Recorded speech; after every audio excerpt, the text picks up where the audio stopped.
Nesta época de proliferação da criminalidade pelo Brasil, nas capitais, e em particular no meu estado do Rio Grande do Sul, eu venho à tribuna para falar sobre o problema carcerário.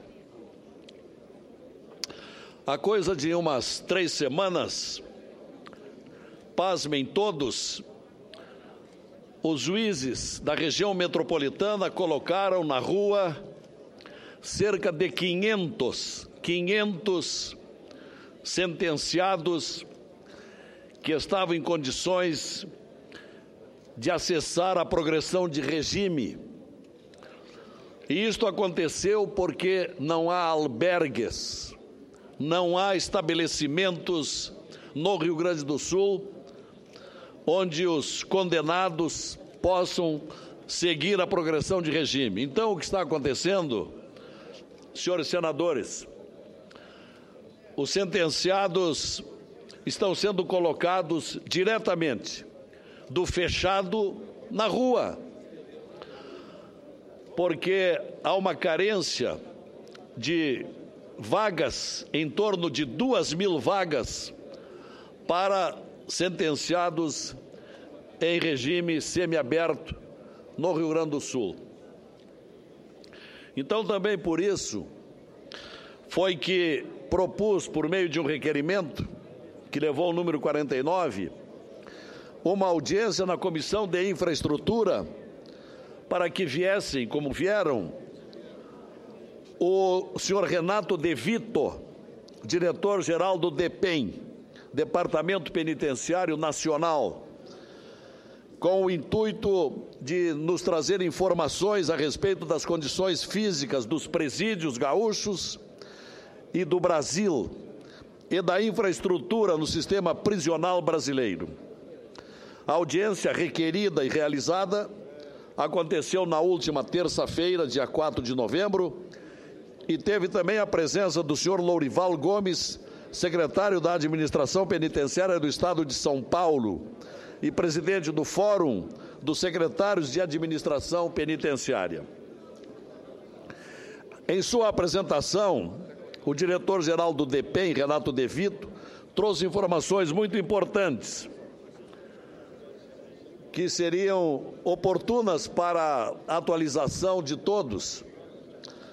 O dado primeiro é de junho do ano passado, informando que atualmente o Brasil tem 607 mil pessoas privadas de liberdade. Tem 607 mil presos, sendo que 27 mil estão em carceragens de polícia. O sistema prisional tem, porém, apenas 376 mil vagas, ou seja, existe um déficit no país de 231 vagas para delinquentes. Isto resulta numa taxa de ocupação dos presídios brasileiros de 161%. Além disso, no Brasil, a taxa de aprisionamento é de 300 presos por 100 mil habitantes, enquanto que no mundo essa taxa é de 144 por 100 mil habitantes. O Brasil, portanto, senhores senadores, tem delinquentes demais.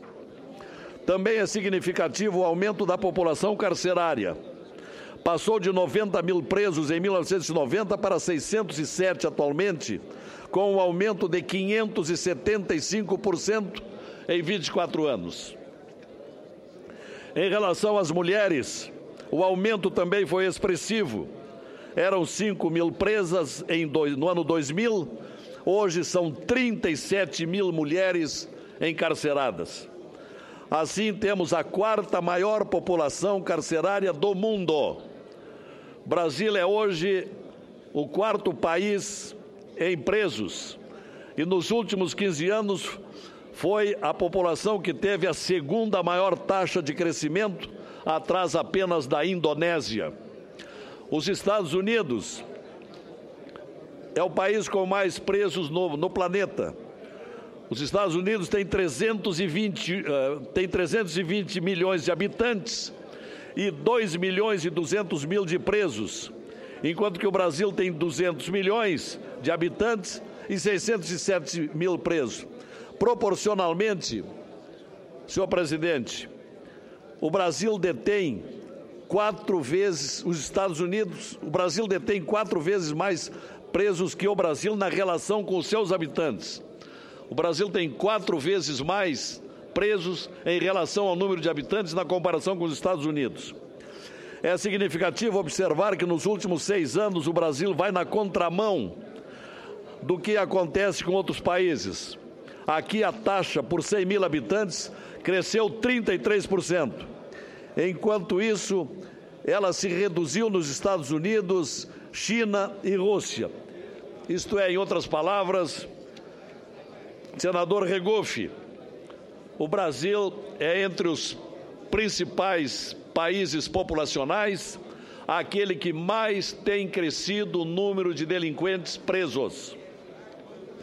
Segundo o senhor Renato De Vito, diretor-geral do DEPEN, os Estados Unidos vivem um momento de coalizão entre progressistas, conservadores, republicanos e democratas, que constataram que nem o maior PIB do mundo é capaz de dar conta de um ritmo de encarceramento tão veloz e com um custo social que envolve não só o custo do pagamento da alimentação e dos serviços ao pessoal que está preso, mas em custo indireto, seja para todo o sistema de justiça e de segurança pública, e mais para a economia, imobilizando uma parcela significativa da população economicamente ativa do país.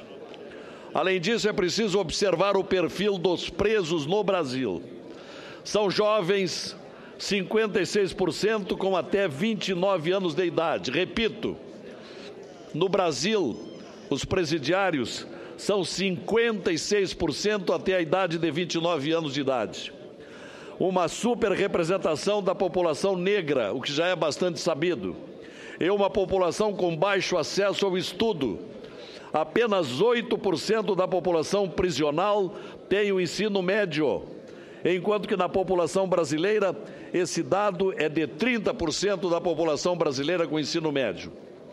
Em relação aos crimes que levam as pessoas ao encarceramento, temos em primeiro lugar aquilo que todos os brasileiros sabem, o tráfico de drogas, 27% em dados nacionais, mas em alguns estados esse índice é ainda superior. Por exemplo, o secretário da Segurança de São Paulo informou que o índice de presos por tráfico de drogas em São Paulo é de 38%. Já o segundo dado nacional diz respeito aos presidiários por roubo, 21%, furto, 11%, e o homicídio responsável por 14%. Mas há uma diferença entre homens e mulheres. 68% das mulheres estão presas por tráfico. Isso dá a entender, senador Capiberibe, é uma dedução possível que a crise econômica, o desemprego, está levando as mulheres a entrarem no tráfico de drogas. 68% das mulheres presas estão presas por tráfico. Senador Lazier? Pois não. Você me permite uma parte? Aqui, Pois não, senador Capiberibe. Senador Lazier, esses dados são assustadores. Não é? Nós temos a 4ª população carcerária do planeta e quando há uma decomposição desses dados, nós vamos descobrir que 68% das mulheres estão presas por tráfico de droga e 27% dos homens e 56% são jovens até 29 anos. Não será a política e a legislação que nós fizemos que está equivocada? Porque essa é a política do encarceramento. Tem outras formas de punição que a gente poderia observar. E uma outra questão, eu tenho uma curiosidade, até porque lá no meu estado, nós temos uma população carcerária grande também, resguardada ao tamanho da nossa população. E lá, por exemplo, não tem nenhum preso por sonegação de imposto, por exemplo, e nem corrupto, não tem nenhum corrupto. Eu lhe pergunto, no Rio Grande do Sul, você poderia citar algum caso entre esses 606 mil detentos do país, de quantos estão lá presos por sonegação fiscal ou por corrupção? Tirando o Paraná. O Paraná está, graças ao trabalho extraordinário de Sérgio Moro, o Paraná está se distinguindo como um estado diferenciado, por seu judiciário diferenciado. Olha, senador Capi, eu não tenho conhecimento de que algum sonegador esteja na cadeia no Rio Grande do Sul, nem que algum corrupto esteja na cadeia. No Paraná nós sabemos que tem muitos. Agora, exatamente esses números, senador Capi, eles nos sugerem um estudo sociológico para saber por que acontece esses índices tão exorbitantes a respeito do aprisionamento. Agora, as drogas são um dos fatores que têm piorado as condições do sistema carcerário. E o pior, a maioria dos traficantes não são os magnatas do tráfico, são os varejistas da droga, são os mulas, como se chamam, os vapozeiros. Inclusive, em razão desta audiência pública que tivemos na semana passada, na Comissão de Infraestrutura, tão bem presidida pelo nosso estimado senador Garibaldi, liguei telefone para Porto Alegre, falei com o juiz das execuções, um brilhante juiz chamado Sidney Brususka, e ele me disse que 60% dos presos por tráfico de drogas, são exatamente os varejistas, os pequenos, aqueles que ficam na porta de bares, de colégios, vendendo aqui um craquezinho, uma maconhazinha, etc. 60% dos presos são esses. Senador Lazier. Senador Garibaldi, com muito prazer, quero ouvi-lo. Bem, primeiro eu quero dar o meu testemunho do empenho de Vossa Excelência no sentido de que nós tivéssemos a realização dessa audiência pública, que contou, como disse Vossa Excelência, com a presença de dois ilustres convidados, o doutor Lorival, que representou os secretários de Segurança Penitenciária do país e também do diretor do DEPEN. E chegamos a conclusões estarrecedoras, conforme o relato de Vossa Excelência.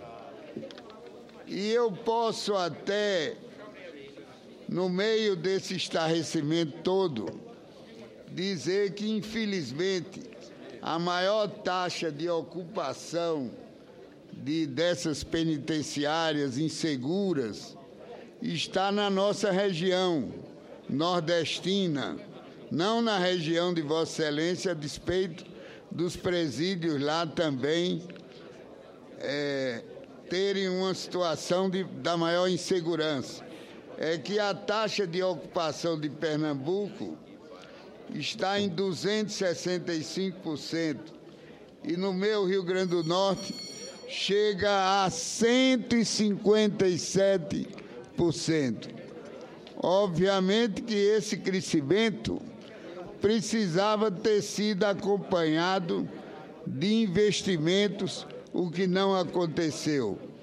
Pelo contrário, lá no caso do Rio Grande do Norte, nós tivemos na Penitenciária Estadual de Parnamirim, na Grande Natal, o presídio teve celas depredadas, colchões queimados, tivemos diversas rebeliões, houve destruição por parte dos rebelados de 1.000 vagas divididas entre presídios como de Alcaçuz, de Parnamirim, de Natal.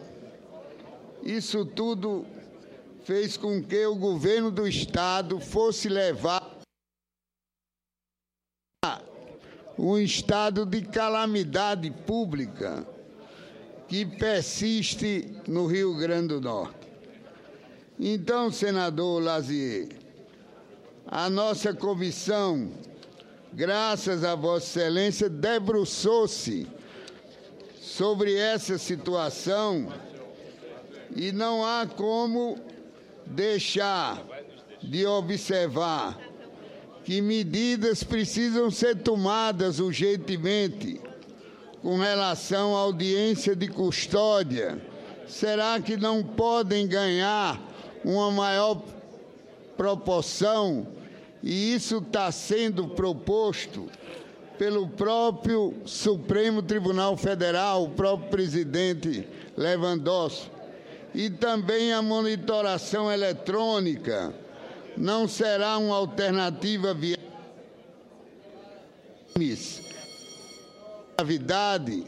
Então, senhor presidente, diante da advertência do nosso presidente, eu vou calar por hora, mas dizendo a Vossa Excelência que esse assunto precisa ser realmente abordado insistentemente nessa Casa.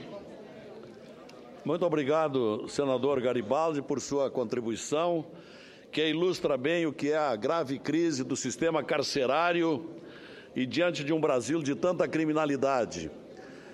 E foi oportuno que Vossa Excelência mostrasse que no Rio Grande do Norte também essa deficiência prisional é muito grande.